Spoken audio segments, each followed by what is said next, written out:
Abandeko esengo yako yibaki bozali ebele na basalon na bino devant vos postes télévision na bino pona kolanda émission na bino balobeli mboka merci bandeko musu baza kotala biso na partie ya YouTube na mikila bapaya.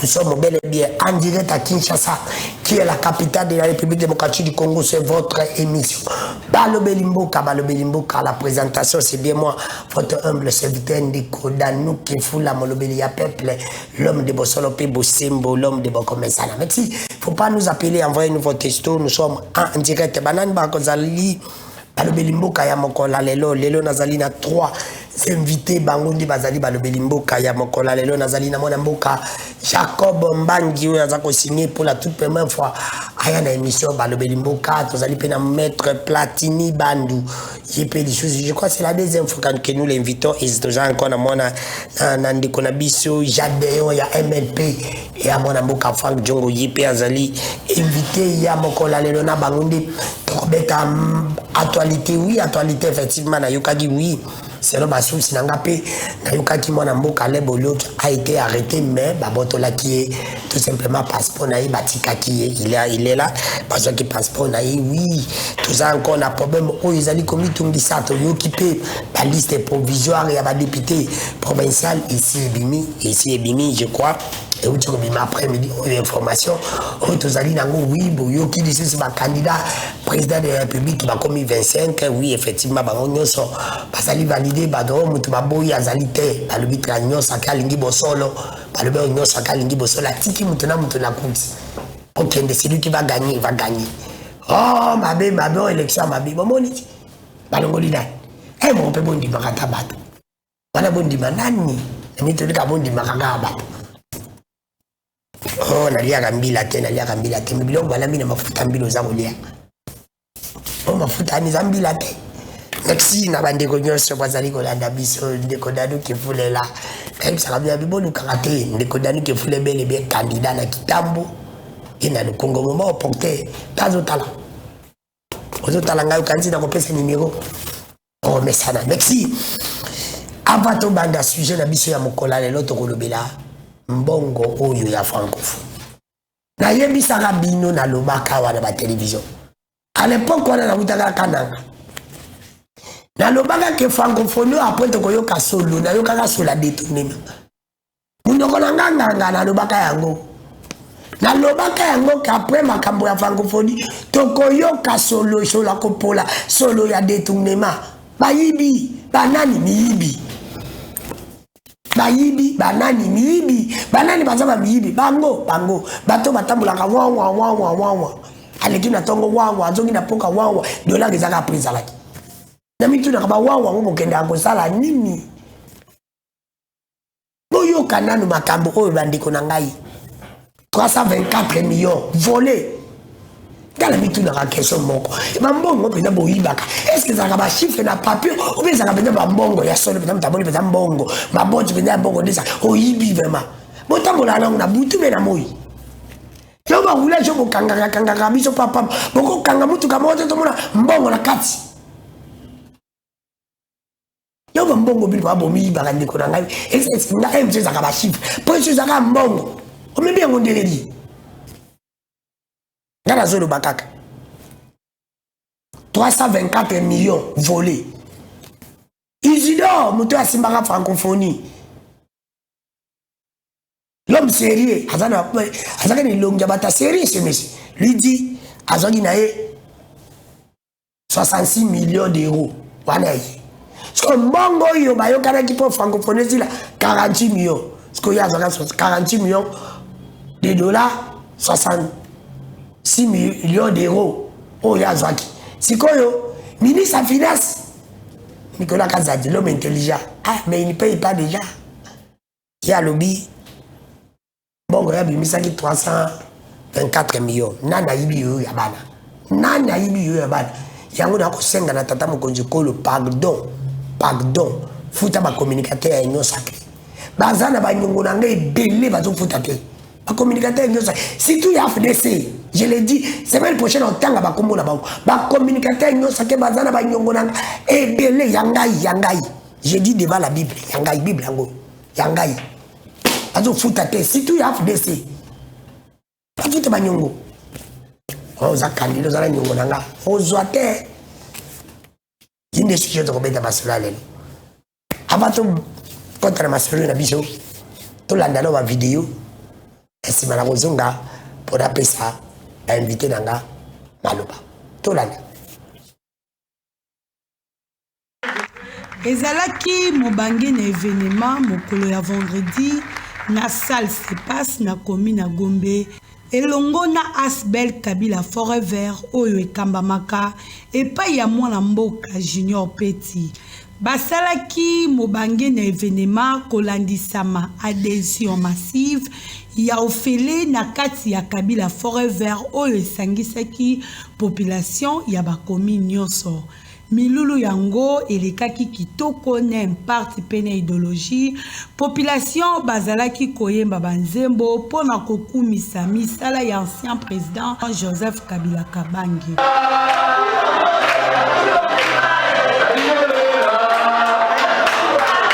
Azangaki te kozwa maloba nani président Junior Petit pona kotalisa objectif ya Asbel Kabila Forêt Vert. Kabila Forêt Vert est une Asbel qui a vu le jour le 30 janvier 2019, c'est-à-dire 6 jours après l'alternance pacifique qui a eu lieu dans notre pays. S'il faut parler de Joseph Kabila, na Oya Saragi pendant que Azuko. La première des choses, c'est que moi, j'ai eu le temps d'analyser. À part l'indépendance que Moumba a donnée à ce pays, s'il faut parler des événements historiques de notre pays, nous allons parler de l'alternance pacifique. Nous avons une alternance. Le logo est Kabila Forêt Vert. Le 22 mai 2018. Joseph Kabila était encore au pouvoir. Dans le Gombe, on a tiroir. Dans le jour là, au monde, après qu'on fait sa constitution, élection, qui vient à 1+4, sauf qu'il y a sali 3 mandatés. Moi, je vais prêcher le combat de ces messieurs. C'est quoi notre combat ou c'est quoi l'idéologie? C'est que nous nous défendons, c'est ce que vous voyez. Quand on vous pose la question, dis-moi un peu le capitalisme, c'est quoi pour le Mélanie? Il faut leur dire que notre combat, c'est de défendre l'unité du pays, de défendre l'intégrité du territoire national et défendre la dignité de l'homme congolais. Nasima ya kopesa objectif ya Kabila Forêt Vert, moko ya ba avocat ya baro ya Kinshasa Gombe pe chercher un spécialiste na makambo etali maponami nde a explikaki na constitution sujet oyo ekabolaka ba politicien pour la retour ya ancien président Joseph Kabila Kabange. J'ai répondu à la problématique par un oui et un oui absolu. Qu'un ancien président élu qui a épousé 2 mandats consécutifs peut redevenir président de la République. Et pourquoi nous disons oui? Ce qu'il est prévu aux articles 70, alinéa 1er et 104, alinéa 7 et 8 de la Constitution du 18 février, c'est qui suit. 70, alinéa 1er dit, le président de la République est élu au suffrage universel direct pour un mandat de 5 ans renouvelable une seule fois. La limitation du mandat n'est pas la retraite à la présidence. Il faut retenir, la limitation du mandat n'est pas la retraite à la présidence. Alors, le principe de la limitation des mandats n'appelle à rien une interdiction à se représenter. Puisque celui qu'on interdit est encore chef de l'État. On n'interdit pas ici un ancien. Très bien.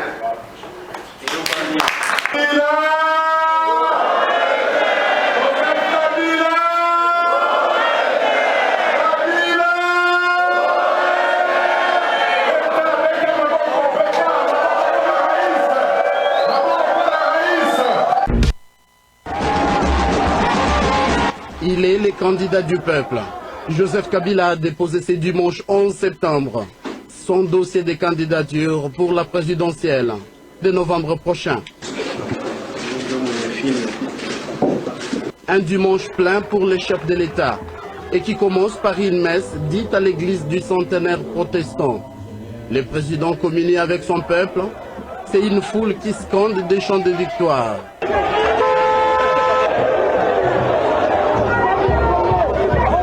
Et l'accompagne de l'église centenaire jusqu'au BRTC de la CENI à la Gombe. Dépôt des dossiers de candidature, un devoir civique. Il est le candidat de la majorité. Dehors, c'est une foule en liesse qui attend son bâtisseur. Il ne s'adresse pas à la presse. Pour le candidat de la majorité, la victoire est certaine. Sans aucun doute, parce que je ne vois pas de concurrence à sa taille. Nous avons tenu à l'accompagner pour prouver aux yeux de l'opinion que réellement nous le soutenons, pas seulement sur papier, mais aussi physiquement, moralement et dans nos esprits. Le candidat de la nouvelle alliance de la majorité, c'est Joseph Kabila Kabange. Et déjà dans la province du Maniema, je crois qu'on est en ordre de bataille pour pouvoir obtenir un suffrage très confortable pour le président de la République. C'est dimanche 11 septembre 2011, le président Joseph Kabila, candidat président de la République pour sa propre réélection, vient de déposer sa candidature, accompagné par le parti membre de la majorité présidentielle. Depuis le BRTC, ici à la Gombe Kinshasa, Mathieu Kamango, Télé 50.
Nulle part ailleurs, seulement la prochaine télévision, par image. Oh, des condamnés qui font là. Nous cherchons les éléments. C'est ça la différence entre vous et nous. On a eu ça, on a eu ça, on a eu ça, Nakala, na Bozoba. Yango de Kokobanga kate se moni mutarubi alikio. Akoleka ope na Bozoba, pakoleka na Moulaï, pakoleka na Nakala. Maître José, non, Maître Jacob Mbaki. Avant ton compte analytique, vous en attend. Tu vas prendre le temps, je t'accorde 7 minutes. 2 minutes, ils apprennent à quoi. Ça, moi, mon vidéo, mi balé, mon insécurité dans la ville provinciale. Elle n'a pas insécurité, ça dit ma casse, bandi ko batia kanga tembe. Tala yo moko ni vidéo. Et deuxième, les autres moni ba professeur Bati, ba le bana Kabila ke toza ko soutenir moralement, physiquement, spirituellement, titre okende na nyon satati na samai. Mais les autres va ko soutenir président Félix. Ba tout nyon so ba soutenir Kabila, ba zongi so ko soutenir président Félix. Eh lobi ba ko soutenir muto soutenir. Tu vas placer mon et nada ibi yo ya bana. Mbongo ya francophonie. Qui est le responsable? C'est le président Félix, ministre des Finances, Isidore ou bien IGF. Parce qu'il ne faut pas oublier que Isidore a bien travaillé dans IGF. Mais les autres ont dit Mouyibi, Nani a Yibi. Responsabilité que vous n'allez pas. Vous avez 7 minutes dans le bon boca. Merci beaucoup de Konangai Kefula Danou, l'honorable. On a besoin déjà honorable pour les opérations de Mapamboli, pour la Moussala Kitoko Oyozo Sala. Merci beaucoup pour l'invitation. C'est pour ma première fois qu'il y a un plateau. Félicitations, on a monté vraiment plateau Kitoko. C'est que Moussala Oyozo Salama. Tika yambo na kota na ba mokonzana yo ou bien ba question oyo posé na pesa na mbote na bande konyoso ya kalamu je viens encore de confirmer que Jacob Mbangi azali candidat na Funa, na national, mais aussi na provincial na Kalamu. Seni a aussi publié tout à l'heure la liste et mon nom est effectivement retenu comme candidat. Et je profite de l'occasion pour remercier, n'est-ce pas, l'autorité morale. Je vois l'honorable Jean-Pierre Kanefou, Mundiwa, na secrétaire général Jeff, mais aussi na regroupement ACRD Oyo Tokamami Bongona, honorable président Mbosso. Na pesi bango pe merci pour la confiance, n'est-ce pas, Oyo ba placé et pas ya Jacob. Mais yambo, na kota, n'est-ce pas, na ba question, tikana betana biscuit moko côté ya Kasavubu, na veni Kasavubu, ozui aveni Djolu, ozui aveni Maringa, ozui aveni Nyosoana, ndeko kefula, mai, na ndenge mo ya usagana. Boule beti. Boula kutute, donc mai ya ba salité ya bosoto, et bimi na balabala. Donc, ce que l'équipe là, wana solo ya kosagana te. Mais, ezana kati ya wenza gambela, s'il vous plaît. Mais pendant ce temps, au lieu que Bougumestre a s'occupé ko yebandeni ya kobongisa situation wana, Bougumestre ye musala azui kosalaka ba kermesse. Alors que na minute tozali to ana bana bazana école. Comment expliquer au lieu de régler une situation, n'est-ce pas, où ils ont préoccupé la population, yo Bougumestre ozo sala makambu ya ba kermesse. En tout cas, elo kwana tozo sunga mokonza mboka te. Ndeko kefula na biso loko moko, soki tolobela makambo mboka, n'est-ce pas?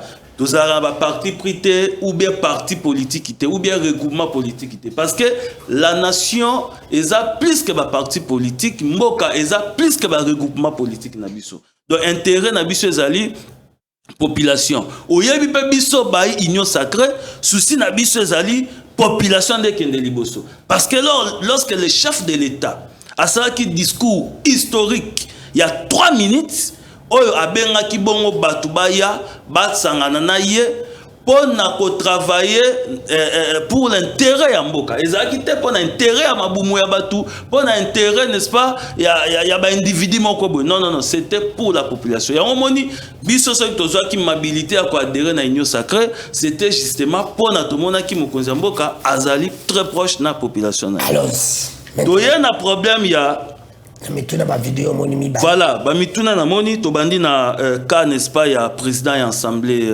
plutôt président du Sénat, le professeur Bahati Lukwebo. Écoutez, il faut comprendre que politique est un dynamique. Mais dynamique wana ezali par rapport à ba idéaux ou bien par rapport à ba conviction. Parce que eloko oyo ngana remarka na mboka na biso ezani.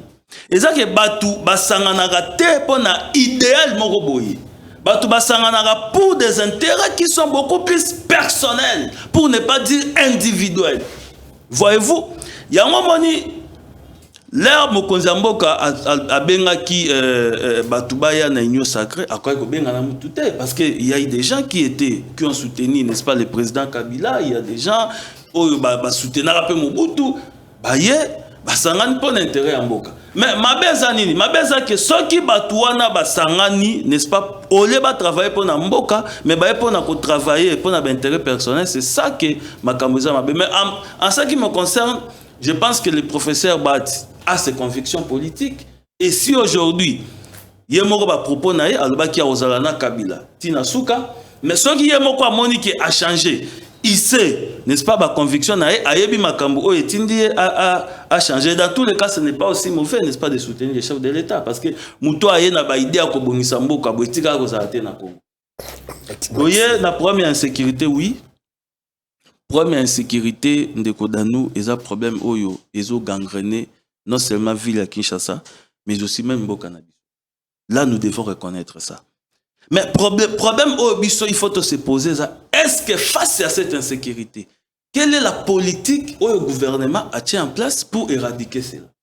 Tout est dans le niveau provincial. Parce que, c'est ça d'abord au niveau de Kinshasa. Quelle est cette politique-là?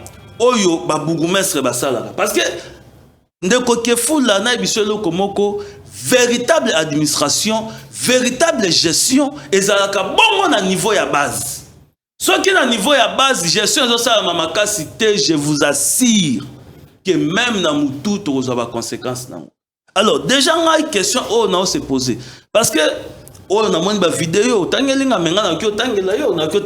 aujourd'hui, par exemple, quartier Kimbangu, quartier Yolo Nord 3.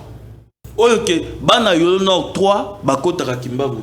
Mais problème est que na Yolo Nord 3, bazana problème à Maï. Maï kutukuna ebimarate. Mais ceux qui bandent qu'on a vu sur Yolo Nord 3, balobi balongwa Yolo Nord, bakende Kimbangu po batoka Maï, kuna bagokutana bakuluna ekomi kokatana. Ceux qui oye na matonge bakota kaukate.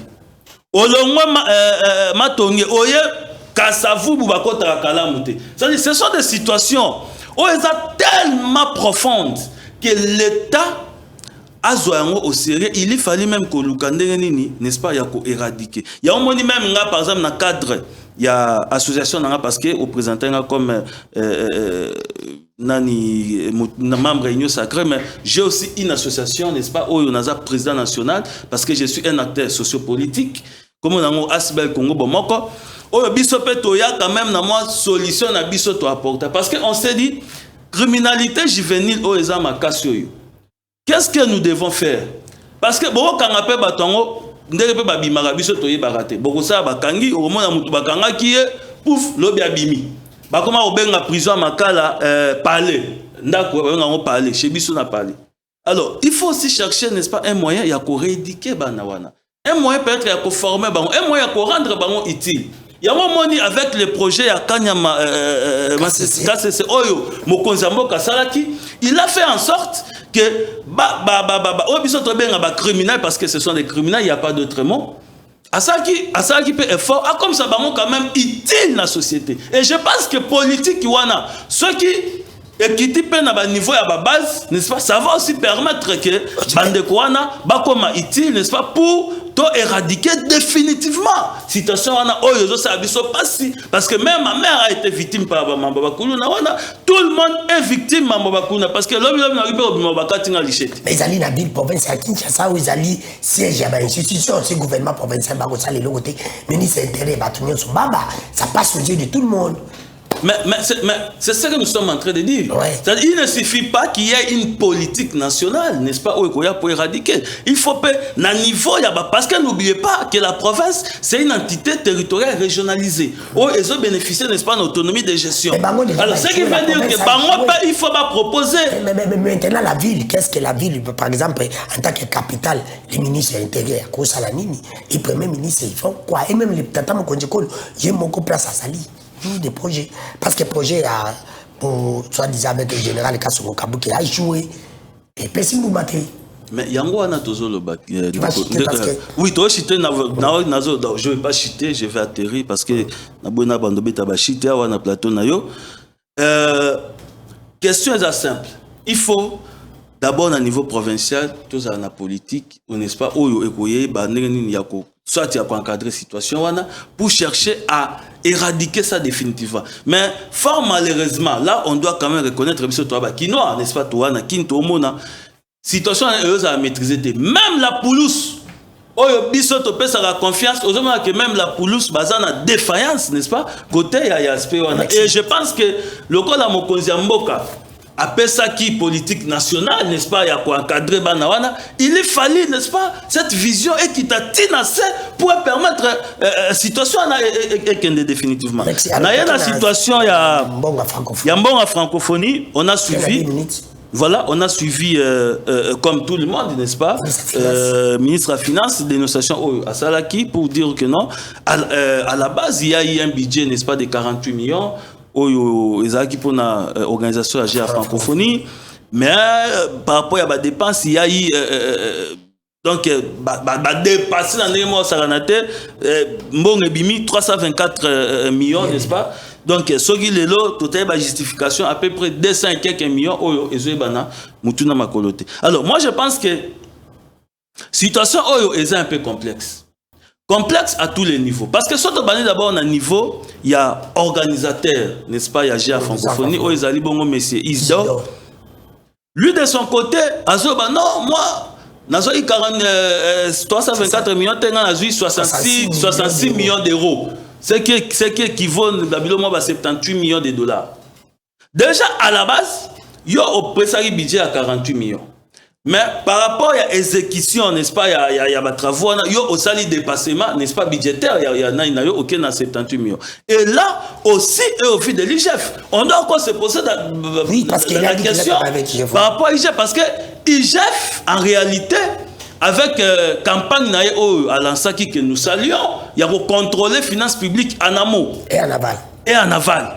Mais contrôle en amont à l'IGF, quel a été le rapport de l'IGF par rapport à la situation? Parce que lui, Isdor a se cramponné, n'est-ce pas? Et pas l'IGF pour dire que tout ce que j'ai fait, je l'ai fait avec l'IGF. Donc, à Bengi Baron est plutôt à garantie pour Bayako de Makambu. Entre-temps, ministre de la Finance, a yebi ba chaîne, il y a dépenses parce que dépenses la finance publique et suivre la logique il faut l'économie même si tu as une attente, il y a urgence.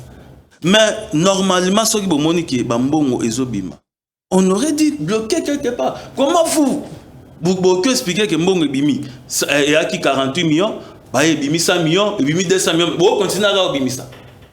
Vous ne voyez pas que bon, dans une situation, bien sûr, nous sommes des lignes sacrées. Dans une ligne sacrée, cela ne veut pas dire que tu es garantir Bouzoba ou bien tu es accompagner Bouzoba. Non, non, non. Nous, des lignes sacrées, cela veut dire qu'il faut que la population ait mon intérêt. Moi, je pense que ces dossiers, il faut déjà la justice va se saisir. Mais pourquoi Bazakouzé là? C'est ça les gars problème. Je vais revenir à toi. Après, on répond de la mouton. Mettez Platini Bando parce que la Tijubino parce que dès qu'on a pour chose à Yimoko, j'aimerais que Bino Bono Bapoya soit. Mettez Platini Bando. On l'a dit ma vidéo. Dès qu'on a le bino, maman, la justice, il faut se saisir. Mais pourquoi la justice apprend? La justice est vraiment lente, cette justice. Pourquoi ça cause la peau à se saisir dans le dossier? Nana Ibi yo yabana. Yo. Dans la une question. Est-ce que Mbongo wana vraiment est important d'organiser la besoin de la francophonie? Même 48 millions, ils ont qui belé ton coco ça la banzela. Pourquoi dans la francophonie on a bénéficié d'ani? N'est-ce pas dans la nyoki, pas bénéficié d'ani. Et pas dans yope kuna. Bandi kuna nga kasai. Ngawe na zaidi tunakasai na tuni ndeko moko oyebi francophonie azo tunanga TikTok francophonie azo tunanga TikTok aibi azo déjà TikTok okolo banini vous commentez aussi pour ne pas des vidéos à la tchaki. Merci beaucoup ndeko Dano, ils ont toujours resté en paix pour partager la réflexion avec le moment sur la liste américaine on a pu s'imboter c'est pour débattre dans la ligne alors ce que nous aurons échangé. Merci. Par rapport à la question de déranger un peu à la mais avant plus dans le réseau de Rangé, et ça par rapport à maman il faut, papa Bernard, l'avenue Villa, entrée à Miteni, la Miteni a entré à Parlement, j'allais dire. Érosion, déjà mon papa qui est venu du papa, on a c'est un fonctionnaire, c'est pas la portion d'abandon, oh, l'autre nous a baigné à boutique là-bas. Mais érosion et union. Nazéla qui attaque le code de la saison sèche et que le gouvernement de Qatar a organisé les choses là-bas. Rien n'est fait. Et papa m'a appuyé parce que nous sommes aussi acteurs politiques, comme mon frère a dit. Nous avons notre fondation Platini Bando qui œuvre dans ce parti-là. Et vous imaginez que le papa me dit, maître, l'obélangaï commande à l'autorité, que nous parlons, on a aussi que la bande est un mot, quand on a train mais c'est entre les. Je demande aux autorités, c'est vrai, nous sommes dans l'union sacrée, mais il faut être humain. Même quand j'entends les montants qui ont été détournés, c'est inhumain. Dans un pays comme la RDC, de détourner de tels montants, dans un pays comme la RDC, de voir les érosions et de ne rien faire. Pendant toute la période de la saison sèche, à ta place, mon côté va salir. La ville à Kinshasa. C'est vraiment très dérangeant. Et deuxièmement, la question, il y a Bana Kindele. Bana Kindele, ils sont en train de réclamer que route Wana Kindele, depuis Mbongo et Bima jusqu'au Bassalate. Bana Mboudi, donc terminus Mboudi. entrée Kindele, c'est entrée wana et bima ti maman koko na nzela ya route ya Bakoro. Mais actuellement, ils ont été à des développements très avancés. Alors que nzela le koko ça et ko relier Mbudi na quartier Musangu makoko directement nzela le ko relier Sombayo. Kabutu kaka na likambo itali érosion nazalaki pe na ipene kuna na Katengo Mbakikusa je crois na beni maringi na bitela azana érosion ça fait 4 ans depuis érosion on est yibande ko bakolela côté côté pepe lukamba fanda ka dossier érosion na ibité na régime oyo to le banini proposer ça ba érosion. C'est ça le problème. Donc moi je crois que Bayo Kambia a bisonné tout ça là parce que nous sommes là pour la population. Ils essaient un peu de faire quelque chose pour faire avancer notre pays. Maintenant par rapport à la vidéo de Moni, l'insécurité. L'insécurité, ils ont dérangé notre pays. Alors il fallait mettre une politique appropriée sur la question de la sécurité. C'est vrai, la justice, c'est la moussala. Parce que tout le monde est mais lorsqu'on arrête les gens, Makala les a déjà remplis. Maintenant, il faut trouver un mécanisme comment utiliser ces gens-là pour l'intérêt général. Parce que chaque infraction trouble l'intérêt général. Alors, trouver des mécanismes pour que l'intérêt général soit remis en ordre. Ce n'est pas seulement par la condamnation. Aujourd'hui, tout le monde dit, le général Kassongo a sali système, il y a Bilanga, tout le monde va commencer à Bilanga. Mais comment on peut rester dans un pays où les caniveaux sont remplis alors que nous avons des prisonniers qui ont trouvé le public, ils ne peuvent pas prendre des prisonniers à venir curer des caniveaux pour l'intérêt général. Est-ce qu'on ne peut pas faire ça? Pourquoi remplir les prisons avec tant de personnes alors qu'on a des caniveaux remplis, on n'a pas de personnel pour curer? Donc c'est aussi une politique pour que ces gens-là soient aussi utiles à la société. Je le dis, je tire les oreilles aussi des gens des droits de l'homme. Parce que lorsque le monsieur-là est agressé avec sa femme, il a aussi les droits de l'homme quelque part qui devait être protégé et réclamé. Maintenant, lorsqu'on va les prendre pour les ramener à niveau, au nom de l'intérêt général, qu'ils ne viennent pas encore discuter pour crier à autre chose. Parce que, quartier Moussango, tu le connais très bien, et ça n'a qu'à une TESA. Et ça, dans le groupe, il y a les Arabes et les Américains. Ceux qui ont bandit Bitumba, Namo, Maman, Foba, Kim, Maman, Kim, Tigno, Bloc, Oteka, Akimi, Nano, Aïbat, la Bomoïnaï. Pourquoi? Parce qu'à cause des Koulouna. Mais finalement, c'est devenu quoi ce phénomène-là? Je crois qu'on peut exploiter ces gens-là autrement. Au lieu de remplir les prisons, on peut même tout parler, au lieu de remplir les prisons, créer un mécanisme pour que ces gens-là essaient d'être utiles à la société. Bon, par rapport au dynamisme de notre politique, qui a été avec le Kabila aujourd'hui. Le président Fachi, lorsqu'il est venu au pouvoir, il avait amené un dynamisme, il avait amené une idéologie. Donc, Béni Moutou, surtout, il a besoin d'accompagner l'idéologie, on a adhéré pour lui permettre d'atteindre les objectifs. Et il y a eu des gens qui ont quitté leur place Bazalaki, qui ont rejoindre pour n'avoir accompagné. Bon, est-ce qu'ils ont quitté par conviction? Est-ce qu'ils ont quitté par intérêt? Là, je ne peux pas commencer à prophétiser sur son plateau, moi encore commencer à vérifier dans le bout de cristal qu'est-ce qu'il y a dedans. Mais du moins, je vois que la vision du président de la République, Félix Antoine Tshisekedi Tshilombo, est dans le sens de chercher le bien-être de la population. Tout celui qui va venir pour faire le bien-être de la population, il peut venir adhérer. Mais si tu as des problèmes de justice, si tu as des problèmes, autre chose que le bien de la population, la justice va s'occuper de toi. Parce que l'union sacrée est sa blanchisserie. Alors quitter à gauche et venir à droite, par conviction ou pas, par intérêt ou pas, je crois que nous sommes là par conviction, nous sommes là parce que nous sommes jeunes, nous sommes dit que pour apporter un plus pour faire avancer notre pays. Voilà pourquoi notre parti est sort de la République, où ils allaient dirigés par le président Didier Moundela, que je salue en passant. Hier à l'Obaki, il faut tout diriger autrement. C'est-à-dire diriger, c'est déjà, c'est faisable, et ça on déjà. Mais seulement qu'on le fasse autrement.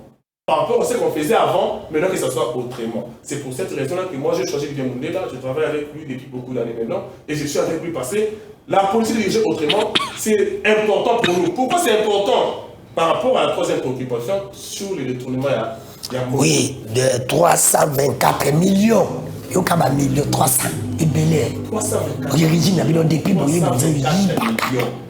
Vous savez, il faut être humain. Alors, je n'entre pas dans les montants. Parce qu'il y a 324 millions, nous avons lobby qui a 66 000 euros, nous avons lobby budget de 4 800. Je crois que la justice va s'en occuper pour donner des précisions. Mais la justice attend, elle est lente. C'est pour ça que moi je dis ceci. Je sais que pour entrer dans les détails, la justice va s'en occuper. Mais moi maintenant je réfléchis sur ce que c'est-à-dire 300 et quelques, 66, 78, ainsi de suite. Dans notre pays, on va mettre en place un mécanisme, un système pour éviter le vol. Je me demande comment est-ce que One et Logo est mécanique. Parce que l'IGF est là, il doit contrôler en amont et en aval. C'est ça la question que je me pose ensemble avec vous, ainsi qu'avec tous les téléspectateurs qui nous suivent sur ce plateau.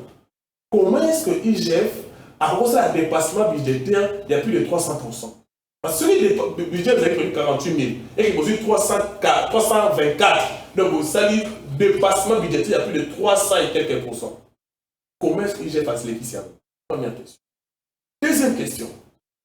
Le ministre de la Finance, Nicolas Kazaj, il est en train de gérer les finances. Parce que dernièrement, j'étais à Galima avec... Oui, les métiers ont marché, il y a beaucoup de... Même imprimé dans le cabinet, il y a beaucoup de maté, partout, il y a partout. Sous prétexte que les finances sont au rouge, on ne peut pas faire beaucoup de dépenses, mais du moins, on est en train de gérer pour savoir équilibrer les dépenses. Mais comment est-ce qu'il a un budget? Il y a francophonie à 48 000, il a dépensé jusqu'à 300 et quelques mille.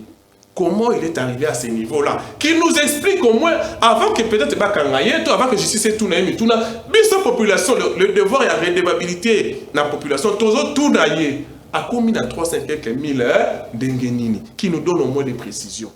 Troisièmement, yon ne kondaïwel, osa DG à francophonie, osa diriger francophonie. Budget est à 48 millions. Les va 66 millions. Les surprises ont 7 points. Mais je suis pas agence, pas ma caméra qui est belé, comment il a pas période de musique. Décodanou. Mais c'est pas que le colobagne est bandelier. Obi mo ils avaient la mikanda, tous avaient la bambou. Si fait poser ça bambou au pesa, il a rabattu. 66 000 euros, et ça le coût là, 66 millions d'euros, et ça le coût là, 78 millions de dollars. Or, le budget est acquis à 48 millions de dollars. Donc, il y a une différence de plus de 20 millions de dollars. D'accord, 20 millions de dollars, on a chiffre. Hein? C'est combien de briques de 100 000 dollars? Il y a 10 millions, il y a 10 briques à 100 000. Si vous avez urgence, on se fait que nous avons un surplus, il y a budget, il y a la moitié. Parce que ceux qui ont 48 000, si on a plus de 20 000 à ma boque, c'est que la moitié a budget prévu. Il faut que tout ça, tous ces éléments-là, je me demande qui nous explique, parce qu'il y a un devoir de redevabilité à l'égard de la population. Merci. Qui nous explique un peu c'est comment aller. Et la justice, c'est que cette fois-ci, qu'on nous dise au moins que l'argent a été remis à la caisse de l'État. C'est ça notre préoccupation. Merci. Parce que le théâtre que nous avons au niveau de l'Assemblée provinciale de ville de Kinshasa est se répéter soutien à l'Assemblée nationale. Parce que l'Assemblée nationale va interpeller le ministre en question pour qu'il donne des justifications. J'en appelle les députés qui sont présentement là-bas. Et c'est ça même, l'objet même de la campagne qui va suivre dans les jours à venir. Merci. Nazo yo kasolo. Oh, élection zati. C'est élection zati. Makambo ya go yo kalate bo kabula ba poste. Là nazo bo yo kalate bo kabula ba poste. Bo yo kalate. Bo yo kalate. Bo yo kalabo kabula ba poste bozela. Wana ngai mutali boso. Na kotelema. To kotelema. Ngoza ya binote. Kabula ba poste bo kabula pele ba député. Faut pas longwa. Parce que msani. Vous avez fait un député, un député. Député à Fouati. Pour me dire, bon, on dit, vous avez beaucoup de bon, bon fonctionner, vous faites à la soldat va souffrir. Soldat pour la mboula, soldat pour la police, vous avez même commencé à maternité. Mon bisou, ça va sonner. Eh, bon, on wapi. On n'est pas rouge quand même. C'est Camilo Koana. Content. Ça va sonner maman. Comment un député n'a pas un député qui est policier, n'a pas professeur, n'a salaire. Peu à moulaï. On bokanino. A consbino, miyibi. On a perdu des impades. Dès qu'on a il y a MLP. On l'a dit, on a 3 questions. On a toutes les premières questions réagies dans ma vidéo. omeka mpe kozwa temps ya koloba mbongo francophonie nani ayebi yo ya bana. Vous avez 7 minutes. Matondo mingi mwana mboka mbote na bandeko nyonso bazwi libaku ya kolanda biso mbote na ba kodebater na ngai encore une fois mbote na yo mwana mboka dengo pesing opportunité ya koleka na baleki balobeli mboka j'allais dire pour na kolobela mai nyonso ezali koleka na République démocratique du Congo. Na kosimba na likambo etali insécurité. Ezali ko déranger population na biso ou ezali na République démocratique du Congo. Pourquoi population na biso? Pour être population na biso yenda zali souverain conformément au dispositif constitutionnel dans son article 5 de la Constitution qui stipule que la souveraineté nationale appartient au peuple congolais. Mais ce qui nous surpasse, l'MLP, parti cher de l'honorable Franck Diongo, Oyo ezali ko vivre na pourquoi ya komi tuna notre peuple Oyo régime etalisaka biso et bundaka pona ba intérêt ya population lelo ba vivre en insécurité. Insécurité en ezali se dit à quoi? Voilà le base ya insécurité. Premièrement, l'incapacité de l'État. Il y a qu'au protéger la population. Na bien aye. Na maramuna nyoso. L'État. Le régime de M. Félix Tshilombo. Bazali incapable. Il y a qu'au sécuriser le peuple congolais. Na ba bien aye nyoso. Deuxièmement, les citoyens congolais doivent savoir une chose. Gouverner, c'est prévoir. Quand on combattait les anti-valeurs qui étaient hier à l'ancien régime de M. Kabila, il y avait aussi l'insécurité. Aujourd'hui, nous sommes au pouvoir. Qu'est-ce que nous avons harmonisé pour nous aussi ça? Insécurité est commis objet de CIG chaque jour tous les gâteaux belgamouya insécurité. Le gouvernement provincial, le gouvernement national, qui disent rien, on s'en foutait de bakokata na machette. Dans l'entretemps, j'ai essayé un peu à Rotala, na radar, il y a mis sur la politique. On a décortiqué un mécontentement de la population vis-à-vis de la gestion. Il y a politique, il y a bonne gouvernance et ça. Ce que le peuple veut, dans le rendez-vous du donner et du recevoir, il y a coupé ça au pouvoir, il y a coupé ça au kimia, il y a coupé ça au makambo, il y a coupé ça t'attendre, il y a malamu au bazana moté na régime oyo. Au bazana misalate. En contrepartie, c'est une violation, il y a un dispositif constitutionnel dans l'article 36 qui donne l'obligation à chaque citoyen azana musala. Na moi na vidéo na babilenge o basimbi machette parce que bana misala te mon lamboka. Bako sala te. Sala ngope bako pesa bango sikote baye bango baye bandikora mtu basali 18 ba pesi misala. Non non. Comment vous ngabo coincé président Félix quand na minute mukasali. Non, le problème n'est pas il y a Kotala en arrière. Il faudrait démontrer de quoi est-ce que vous êtes capable. Il y a ça risque Bilka, la population, notre peuple congolais. Que demande le peuple? C'est-à-dire, moi, Namboka, M. Félix, il a échoué du point de vue sécuritaire. L'incapacité de l'État de protéger le peuple et leurs biens. Merci. Toi qui as la deuxième vidéo. Deuxième vidéo, il y a le professeur Badi Lukwebo. Nalobango mettre fois, vous allez voir en aucun jamais un démocrate et un républicain à ça la transhumance à cause du chômage politique, un démocrate a commis un républicain. Jamais. Et ça l'a maté. Même aux États-Unis, même à la France. Jamais au monde à Elokwana. Mais c'est seulement ici au Congo, l'inverse de valeur. Auto Komona, Moutolongo un régime X, un nationaliste. Parce que le PPRD, ce sont des nationalistes, si je ne me trompe pas. On a commis un démocrate. Ça ne se fait jamais. Ce sont des anti-valeurs, l'inverse des valeurs, conformément à la gestion de la banque, il y a l'inverse des valeurs. Donc le peuple n'entend rien de... Parce que Bazali espoir dessus. Merci. Tu as 324 millions et à francophonie.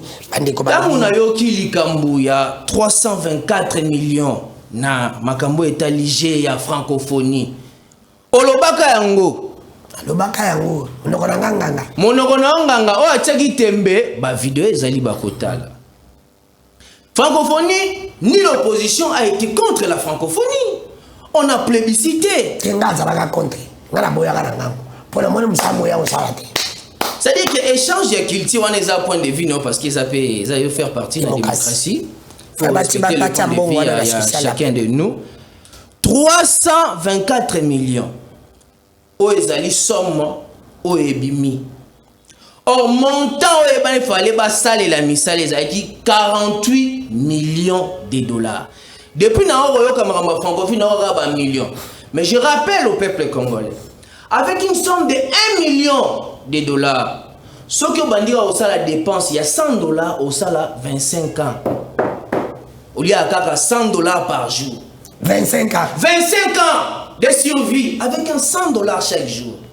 Mais regardez, le régime de M. Chilombo, à quel point va démontrer les bisous une forte détournement aux alliés au salam. Namoni les avocats du diable, excusez-moi mes frères.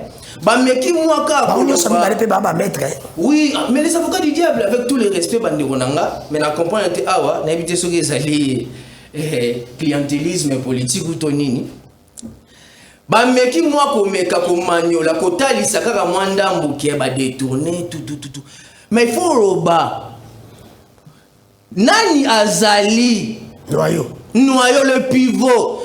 Parce que dans le prérogative politique du chef de l'État, il a les 3 C, j'ai toujours dit ça. Il contrôle, il commande, il corrige.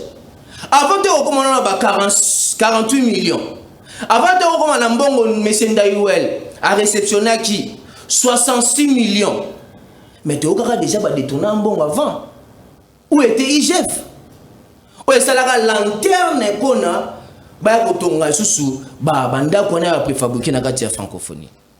Je me rappelle dans la lettre il y a le Patrice Emery Lumumba. Ah, comme elle est ma chère Pauline. Ah, mais l'avenir du Congo est beau. Mais il faut lutter. C'est par ici que j'interpelle la prise de conscience de notre citoyen, chaque citoyen de congolaise, de chasser le régime qui est contre le peuple.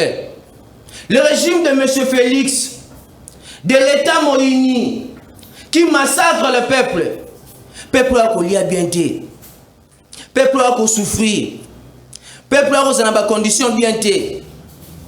Mais les lots a qu'on détourné 48 millions. Chose grave. Monsieur le ministre des Finances, Monsieur Kazadi, abimi na silence naye, pona koloba ete mbongo ezali détourné. Alors, par contre, il y a un dicton qui dit le silence joue la complicité. Nani aibi yoyo abana, comme vous avez dit. Pendant tout ce temps, IGF azala kiwapi. Pour M. Ndayoueli a témoigné. Abanda bosala nyonso na IGF. Mais biso nyonso tebiga IGF. Abanda zara chien méchant. Sokoika sur le côté Lumbi. Yoana lekani. Yoana saliba ba sortie médiatique. Pour la francophonie, il s'était. Merci. Pour l'intérêt de la République, il s'était. Pour la bloc, il y a union sacrée. Vous avez une ribombelle de gens qui créent le préjudice de la République. On s'était. Merci. Moi, Mboka Jadéon, bande konanga tozokende, nazopesa bino esiko 3 minutes pour répondre. Mais moi Mboka Jacob, Maître Jacob Olandi Jadéon, mais pourquoi mina landa équipe na premier tour d'état na bino, vous avez jeune, vous avez candidat, peuple na bino ba ko landa bino ba souffrir. Bon de donner tata mo konjikolo pourquoi alors que yé azaka chaque vendredi na conseil des ministres. Yé aye bakate comment mbongo ngebimaki tie ko mabu bino bozo chaka IGF ministre finance. Mais peut-être le bilelo est-ce que zo bona teke mbo azako so mbo da union sacrée. Maloba o ebimi lelo et confluencer électoral tata mo konjikolo te. Et pourquoi seulement ebimi sikoyo alors que francophonie c'est les kakala. Est-ce que peuple a retenu nini na bosono pe bosembo. Maloba mboka. Ndeko nangai danu kefula molobeli ya peuple. Il y a peuple honorable, non, honorable. Honorable. Parce que vous avez posé la question, ils ont poussé la réflexion. Parce que au moni déjà là tu as qui parole awa, tu as qui n'a pas sentiment, tu as kolobela mboka. Parce que mission est na balobeli mboka, mboka. Ici, nous ne venons pas vanter, n'est-ce pas, nos partis politiques et tout le reste. Mais fort malheureusement, ndeko nanga oyo na ebité soko kamati e wapi ya MLP ya mona mboka kamati e wapi aye avec beaucoup de légèreté ko benga biso avocat du diable. Oui, vous avez avocat du diable.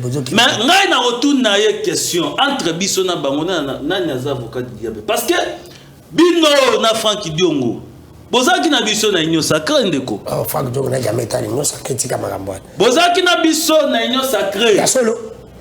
Bokima union sacrée po na boyaka po na poster. Oze lenge.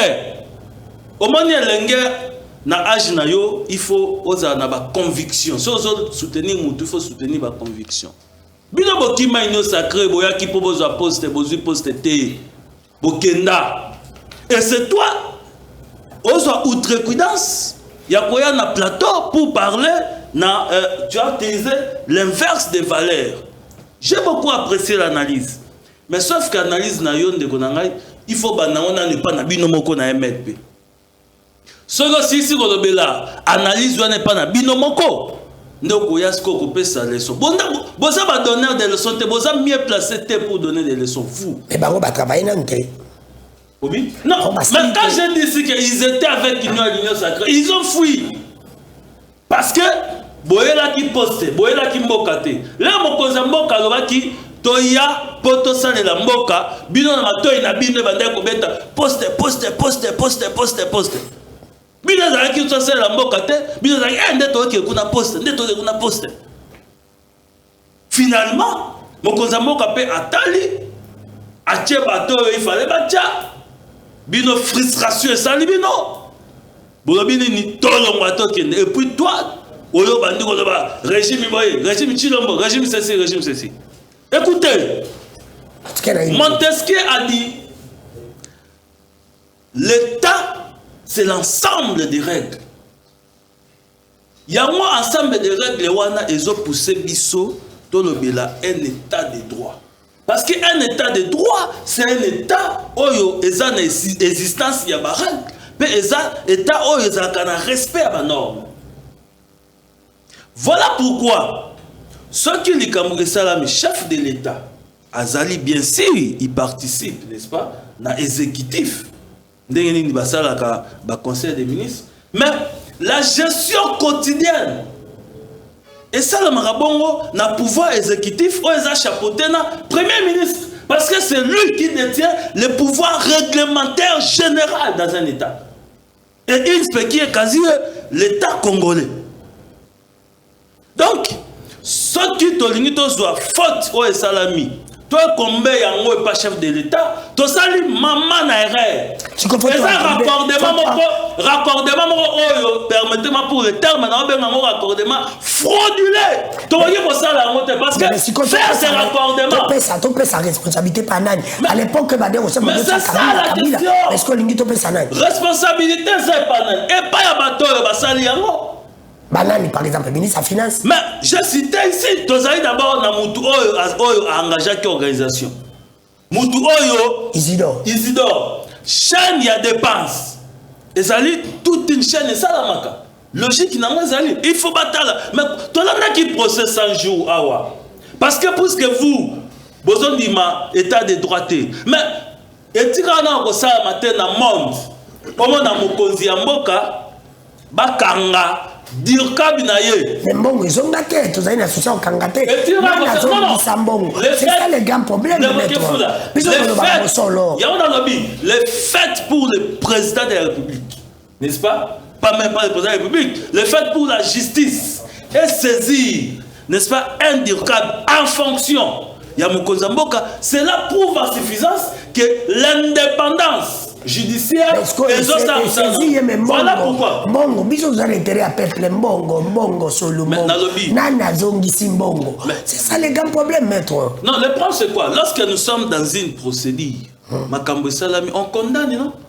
Biso de la place la justice a condamné et justice a yébindé Makambo qui n'a été na souka. Voilà pourquoi nous disons que c'est une faute grave. Même une déconangaï, oh na monié kaka lelo, na voilà, union sacrée prolongée. Parce que union sacrée prolongée, bayebake makambu et salami, le chef de l'État n'a rien à voir. Merci, ni de loin, ni de près. Merci, M. Jacob Bombangi. N'a-t-il pas M. Platini Ban Hollandi?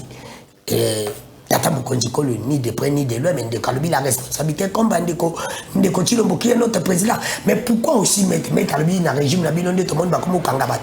Maintenant, Ami Kangakabato, intérêt Zaganini, peuple a bénéficié Zaganini, Nasuka. Vous avez 3 minutes. Merci, Ndeko. Je vais vraiment aller dans le fait. Vous savez, lorsque Ndeko j'étais à Zoloba, j'ai senti en lui qu'il y avait un problème de la maîtrise de la gestion de la chose publique. Yes. Et lorsque yo lobby que non, bah, Gérard n'a noté, maman, directement j'avais compris que non, il n'a pas maîtrisé la gestion de la chose publique.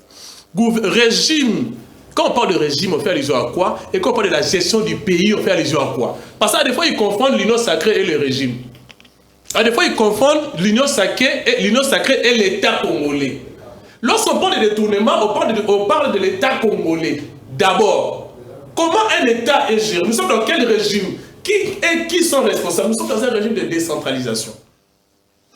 C'est vrai, les chefs de l'exécutif, ça a mis conflit entre bicéphale et bicaméral. Je crois que les bicéphales, c'est lui qui est le patron du gouvernement, c'est qui? C'est pas le chef de l'État. C'est d'abord le Premier ministre. Parce que le chef de l'État, il a fait sa double tête, mais son pouvoir est purement politique. Surtout sur des questions de la souveraineté nationale, comme le ministère des Affaires étrangères, tout ça là.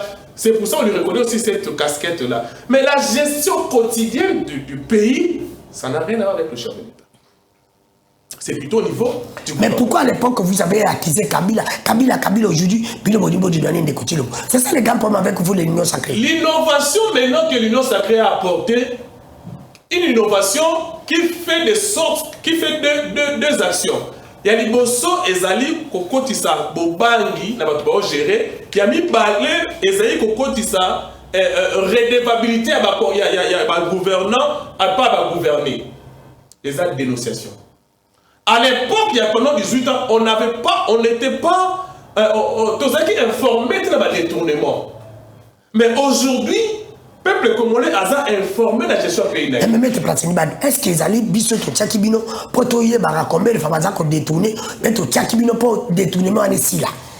Parce que vous accusez trop Kabila mais n'importe quand Kabila c'est que tu as même mieux à Sénégal le Ibama. Mais pour qu'on a bien aux senti ba million. Le problème ce n'est même pas le chef de l'État, mais c'est l'homme congolais. Faut situer les débats. Que vous soyez dans FCC, que vous soyez dans l'Union sacrée, c'est l'homme congolais qui doit changer.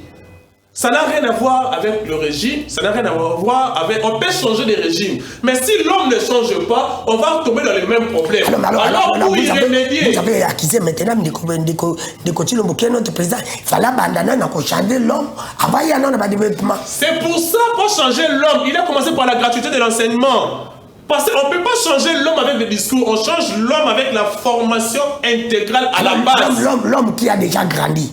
Comment on va changer l'homme qui a déjà grandi, il faut maintenant mettre des mécanismes sur le plan de la justice. Quels sont les mécanismes? C'est pour cela maintenant qu'il y a eu test des magistrats. On a recruté de nouveaux magistrats, qu'a fait les magistrats du peuple d'abord, pour apporter les changements. Parce que le chef de l'État, il est en train de travailler dans une politique, dans une dynamique de la base, c'est-à-dire à 4 ans d'enseignement, pour que tout le monde soit formé. À qu'est-ce qu'on dit qu'on renforcer la justice congolaise? Il a enlevé les brebis galeux, il a maintenant ajouté, recruté les nouveaux magistrats. C'est comme ça qu'on est en train de changer l'homme congolais. Mais en attendant, avant d'arriver là-bas, nous pouvons que subir les négatifs de l'homme congolais qui est présent. Mais soyez assurés et rassurés, les chefs de l'État ne travaillent pas que pour le présent, ils travaillent pour le futur également. Donc le présent maintenant, ce qui nous aide dans le présent, c'est la dénonciation. Maintenant, tu vas citer par là. Maintenant, au niveau du Parlement, parce que l'autorité de contrôle des ministres, c'est le Parlement. Nous sommes en train de faire des analyses sur ce plateau. Mais le Parlement, il est l'autorité budgétaire, l'autorité qui contrôle l'exécutif. C'est à lui d'interpeller toutes ces personnes-là. Je me suis posé plusieurs questions avec vous lors de ma première intervention. Pourquoi est-ce qu'ils ont dépensé beaucoup d'argent? Je ne confirme pas tout ce qui a été dit par rapport au montant. Parce que jusque-là, on n'a pas encore la version des enquêtes. Mais du moins, le Parlement devait interpeller le ministre pour lui poser des questions. Comment est-ce qu'il est arrivé à 348 pour un budget de 48 millions.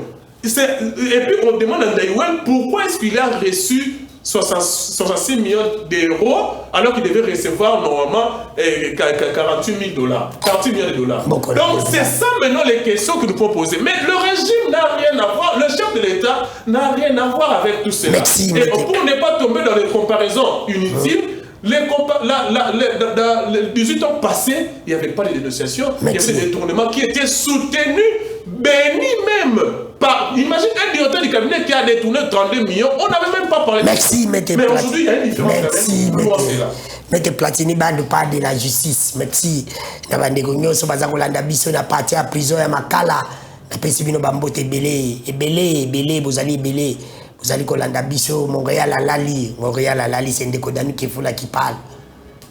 Ils ont ça la passe comme on a bande ko bazali na prison ya makala baza ko souffrir na kanisi mukebai. Requête na réseau embouteillage. Baza ko kanisa mona mbuka ki parla moto. Baza ko souffrir karaboyi. Le bio outrage contre le chef de l'État, infraction à Toboyaki. La Kanisi Salomon Escadela, on a pire la prison, oh mon Dieu, c'est Balongoli. Il passe aux infractions, ça passe à la pomme à Pessaï, Salomon Escadela, à la prison. Ah, la Kanisi Stani Boujaki, on va dire la journaliste après sa source. C'est la Kanisi Frank Diongo, Bakangai, Balubi, infraction des agresseurs de fleurs dans ma tank, Abima, il y a une infraction de Bakangai. Frank Diongo, Abima, il y a une infraction. Oh, je sais, Zambokani. Ni comme un ingénieur Bakadié, Abimi va tenir une fraction à Yibité. Ah, Mboka. Mettez, Ndeko Jacob, vous en avez 3 minutes. Tout si ça, pardon, Montréal, pardon, moi, Glissima Mouketo, fini na Bandeko. On l'a dit de Bandeko, la responsabilité, c'est Ndeko. Félix, c'était Isali, Premier ministre. Nama ministre na longo lande koti longo na makamboana. Alors bino pe bozaki na union sacrée. Je vais répondre d'abord na makamndeko. Jacob Mbati. Et bongo ya banane loko moko. Que la lutte de l'MLP ne peut jamais être comparée à un poste ministériel. Pona nini? Batu bakufa. Batu bakata na maboko. Batu bakangama injustement. La vie est sacrée. Dans la constitution, bien sûr, mettre avocat. Si vous plaît,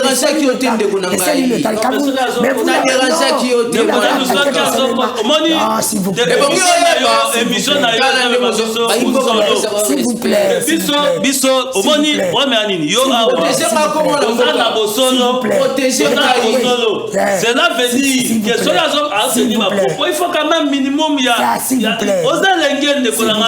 vous plaît, déjà comme bague. S'il vous plaît. Vous avez le papier, vous avez l'agenda. Je ne peux pas écrire ça. Erio Tira qu'il était calmé. Lumumba Pona âge na yo. Pona bolingo ya mboka. Allons-y. Lelo yo kokosa okobuka lokuta. C'est contre la déontologie. Oye bien go bien. Alors, et bongo yeba l'instinct personnel qui s'oppose contre le devoir sacré de servir la nation. Kozo tokabwana monsieur Chilombo yangoana bokabana naye tokabwana ye bozalaki na union sacrée bokabwana ndela ye tokabwana ye tozape na union sacrée te bokabwana wapi tokabwana union sacrée prolongée accepte ça monsieur tozana union sacrée prolongée moi je confirme ça l'honorable Franck Diongo un candidat président de la République le candidat du changement. Monsieur Félix Azali contre Mbongo. Deuxième chose, on va circuler dans tous les 4 coins. Il y a des République démocratique du Congo. Oui, on a un programme. Les secrets ne se dévoilent pas. S'il vous plaît, je partage mon invité. S'il vous plaît, allons-y. Tant où Maître Platini a aussi été que le Premier ministre a un programme na Yemoko, a un redevable dans l'Assemblée. Il n'a pas dit ça.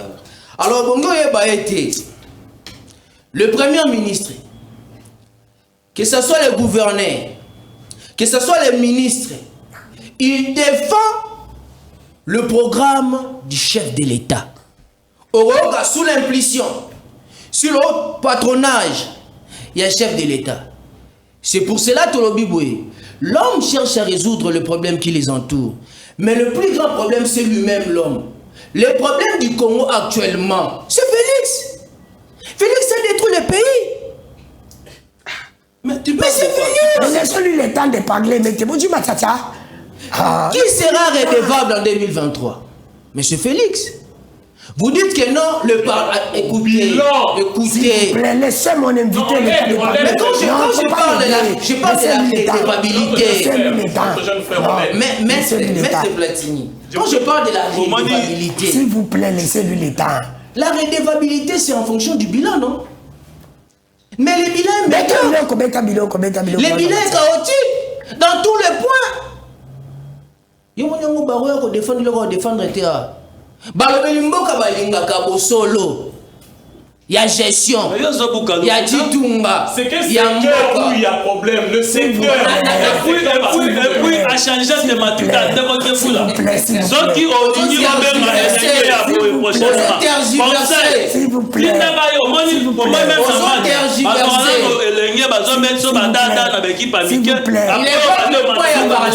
Laissez-lui le temps.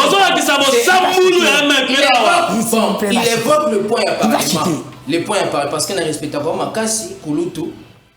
Au lobby était le premier ministre redevable. Un exemple. Un ministre au la deuxième session examen d'État. Depuis que les députés nationaux, les élus du peuple, depuis que le parlement, Ayakati. Merci. C'est-à-dire il y a des mécanismes de sanction. Merci, s'il vous plaît. Il y a des mécanismes de sanction. Vous avez vu, vous ne pouvez pas. C'est ça, vous trace au Parlement. S'il vous plaît. Mais pourquoi alors? Là, du point de vue à forme. Pourquoi? Mais à forme, ça, vous l'avez il y a des mécanismes. Du point de vue à fond, c'est le soir de aussi baïté. On a évité quelqu'un n'est pas venu. C'est pas à nous. Mais s'il vous plaît. Il y a des mécanismes prévus. S'il vous plaît. Et monsieur Skati, et monsieur Sili. Vous avez bon à Zakanatongo. Omituna. Otuna nga pona ni na kati pona sipelité. Na kati émission. Ba vous êtes mal à l'aise. Merci. Tout ce qu'il a même après 1 minute mais que j'accompagne tout qui na dernier virage de monsieur Sili, Simba Bible. En chrétien. Vous êtes candidat à double vasa. Candidat na Funa. Candidat na Funa, candidat na Kalam. Na Kalam. Ozo le biza peuple. C'est Bible boy. Ozo le bala bosolo. Na tout nos questions autour de répondre ngam tuna. Entre monsieur Jacob. Monsieur Zidor. Na ministre des Finances Nicolas Kazadi na Alingeti nani so balimba kanga na mbonga francophonie muto à la base nana faut le numéro 1 muto moko so ko poursuivre va poursuivre mais c'est Isidore pour hier ne mutazaki na charge organisation ja francophonie entre président Félix na premier ministre nani oyo peuple retourna metuna metuna par rapport yani metuna par rapport à ko bosaleli na yi. Président de la République appelle ça la politique générale, Premier ministre ça la gestion quotidienne. Premier ministre ça la gestion quotidienne, Président de la République appelle ça la politique générale. Peuple. Président de la République a ça la politique générale. Président de la République a ça la politique générale. Premier ministre a Géraka au quotidien. Kasi na pesi population pesi ba kasi yango na lobi makambo o muto mutasalaka pepe na koyeba soki akotuna epa nani na bikala la banda tuna mama Olive tela biso likambo est-ce que mama Olive agiraka mboka na kati na ngai je dis que pesa président Félix combien sur 10 honnêtement bible ya maboko aza na 8 merci est-ce que alias na 8 est-ce que pepe tuna mutu ne pas nani la gestion. Oui, pourquoi on a appelé par rapport à la gestion globale à Moka? Même si vous avez été platini bandu. Mettez platini bandu. Na bosolo pe bosi boto ko bila suka. Modèle à monga francophonie ezali kokende. Batu misato. Isidore. Alingeti Jid na ministre des Finances. Nani azali responsable ce bateau? Il y a complicité. Lorsqu'il y a complicité, tout le monde est coupable. Tout le monde est coupable. Entre le premier ministre et Tata Mokonjekoli, nani peuple fatuna mutuna. Peuple azava na papa Mokonjekoli otuna mutuna. Azava na parlement. Na toutes les questions. Non, je suis en train de répondre aux questions comme un intellectuel, pas question oui ou non. Mais oui ou non. Peuple otuna mutuna na bato atina na parlement. Mais na otuna mutuna mususu et pas Mokonjamboka en tant que garant des institutions et à bonne marche du pays. Nani akosenga mandat deuxième mandat. Nous sommes deuxième mandat, même les parlementaires aussi. Dans le premier ministre, c'est Tata Mokonjekolo. D'abord, il ne peut pas tout et pas nani. Bon, normalement. Parce qu'un scientifique ne répond pas aux questions oui ou non. Le peuple a retourné Mokonzamboka parce qu'il est le garant de la nation. C'est quoi retourner Mutuna? A retourner Mutuna, mais le peuple européen a maëlé. A que non, lorsqu'il y a des tournements, il y a une infraction pénale, il y a la personnalisation des poursuites et la personnalisation des peines. Question, on finit. J'ai la francophonie, na 100 jours. Nani au peuple et l'oko nini et peuple de mbongo bili pa peuple. Au peuple a bénéficié dans votre. Na j'ai la francophonie na 100 jours. Au peuple a bénéficié dans votre projet. Bon, je crois que sauf erreur de ma part, j'ai la francophonie peuple a bénéficié dans mon passé à participer qui mais où ils allaient ma pesa détournement où il y a les colons dans moi. Voilà premièrement. Côté 100 jours aussi, nous avons un saut des moutons et nous faisons comme macaque. Non, je vais préciser. Et nous faisons comme un détournement. Où ils ont l'homme congolais, mais peuple quand même a un bénéfice derrière tout cela. Ah, Mbokelengi qui vote à la Congo. Merci. Nicolas Gaït aussi c'est émission. Entre président Gilles Alinguet, président entre Gilles Alinguet, na Isidore, na ministre de Finance Nicolas Kazadi, na responsable de détournement. D'ailleurs, Gilles Alinguet, il a trahi le peuple congolais. Merci. Pour être yende, tu es barassim barafoué pour na kotala ba détournement de la dernière publique. Alors, Tata Mokonzi Kolo, na premier ministre, na responsable le peuple a otala qui peut pas retourner à Mituna, il y a gestion. Et pas premier ministre, mais Tata Mokonzi Kolo. Par retourner à Mituna, pas M. Félix Tshilombo. Sur base, il y a projet d'ailleurs des sociétés, des premiers ministres à exécuter la cité. Si 10 au petit Tata Mokonzi Kolo combien? 0. Il a échoué dans tous les points. Merci. Même l'emploi. Il n'y a pas d'emploi. Merci. Et recrutement de magistrat, c'est quoi? Merci de m'avoir dit. C'est pas de l'emploi. Et sur ça du travail, c'est pas de l'emploi. Il n'y a pas d'emploi, mon frère. IGF, c'est pas de l'emploi. Recrutement des inspecteurs, c'est pas de l'emploi. Nous sommes à la fin. Il n'y a pas d'emploi. Mais comment tu as dit qu'il n'y a pas d'emploi? Tu vois comme ça en public et puis il dit qu'il n'y a pas d'emploi. Merci. Mon solo alelo, dans le Bika, la série Bible. Insécurité, ça m'a cassé la vie pour venir à Kinshasa. La série de ma cause. Bon, nous avons dit ça, Kinshasa, Kinshasa. Pardon. Insécurité comme ma casse, Ning. Yango de mon solo alelo. Tout le monde bye, à la prochaine, on commence.